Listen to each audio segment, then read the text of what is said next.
tayo po ay nasa pang-apat na araw na ng ating Christmas recipe ideas. Kaya naman ngayon po, magluluto po tayo ng pork pochero.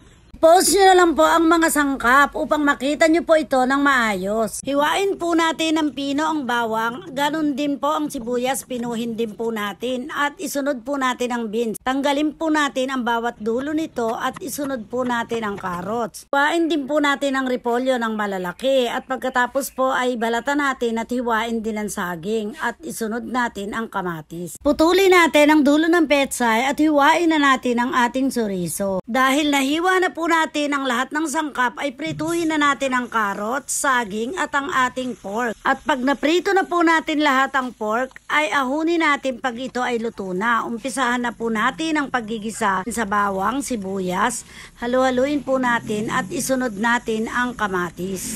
Ilagay na rin po natin ang pork, halu-haluin po natin at maya-maya po ilagyan natin ng tubig pang lumambot ito. Ilagay na po natin ang chorizo, pork cubes at iba pang mga pampalasa gaya ng paminta. Halu-haluin po natin at pag kumulo na po ay ilagay na po natin ang ating tomato sauce. Haluin po natin at ilagay na natin ang carrots at saging at intayin natin kumulo. Halu-haluin natin uli. At pag kumulo na po, ilagay na po natin ang beans, pechay at repolyo. Hintayin po uli natin kumulo uli. Halu-haluin po natin at ipailalim natin ang mga gulay upang maluto na po ito. Takpan natin saglit at pagkatapos ay pwede na tayong mag-plating. Luto na po ang ating pork pochero. Tamang-tama po siya para sa araw ng Kapaskuhan.